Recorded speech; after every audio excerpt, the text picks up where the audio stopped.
Welcome everybody to another World of Tanks replay. My name is Maxwell and this one is from the user Bad Captain. And he's driving the Pershing on an encounter battle on Sand River. Pershing is a tier 8 medium tank for the Americans. A half decent medium tank as well.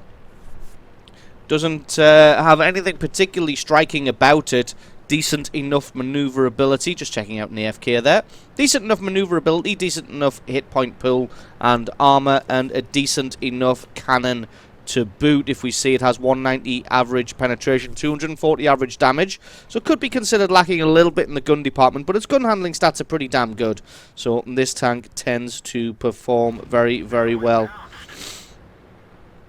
Just having a quick shot there at a WZ, not quite able to land any damage, and he's going to continue to climb the hill.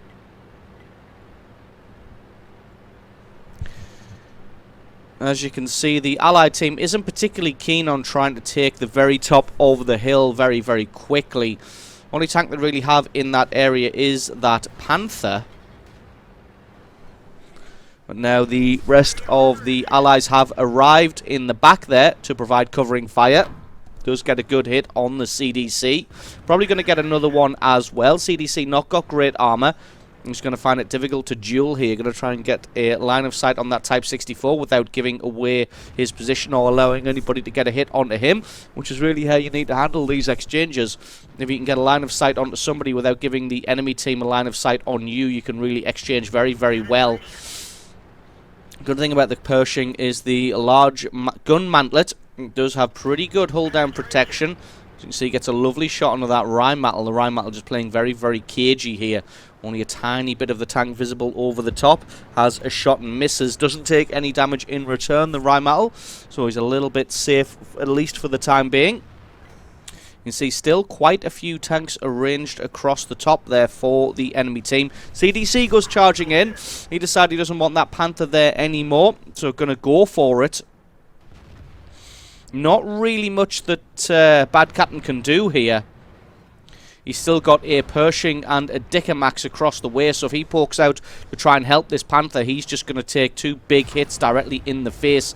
Takes damage from both of those anyway, so has to fall back and just wait a little bit. The Panther gets taken out now anyway, so that becomes a moot point. Now it's just a case of playing it careful and playing it cagey. Does get spotted as his sixth sense goes off. Going to try and get a hit on this Dickermax. Snapshot not quite able to land. Not quite got the accuracy. Dickermax returns fire, but only takes a hit himself. Bad Captain's still doing pretty good on the hit points. Like I said, there's still a T-34-3, and that CDC may have been taken out now because I can't really see him. Bad Captain thinking about having a shot at that Dickermax's roof. Just thinks better of it. I'm just going to wait till he makes a mistake and pokes himself out. But like I said, he's playing very carefully and playing very cagey here. Now the T-34-3 comes around the corner. Bad Captain decides to back off. Has his shot as well then. I think he panicked a little bit and maybe had a little bit of lag or something, because I'm not really sure what was going on there. Maybe a bit of lag. Has another hit, but that one just goes into the dirt. Not really sure what was going on there. Takes a hit. Will he be able to get a shot onto the T-34-3? He can indeed. Gets his track. The T-34 repairs the track and falls back.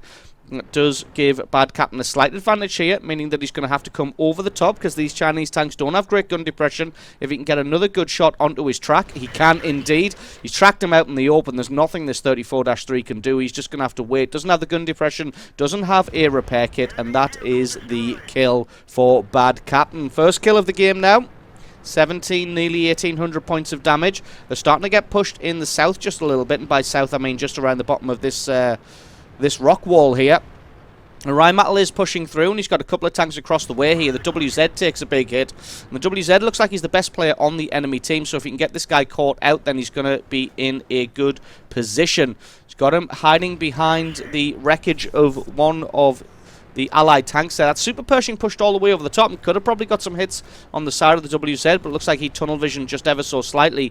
Bad Captain just fluffs that shot there. He's got to be careful that he doesn't poke out too far, as there is a Ferdinand laying in wait. Ferdinand had his shot and missed. Now he's going to have to spin himself around because he's trying to keep an eye on the minimap here. And there is a Pershing up in the top.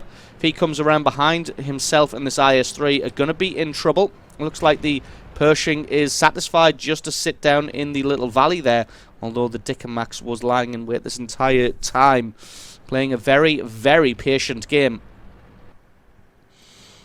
I'm going to wait and try and stare each other out.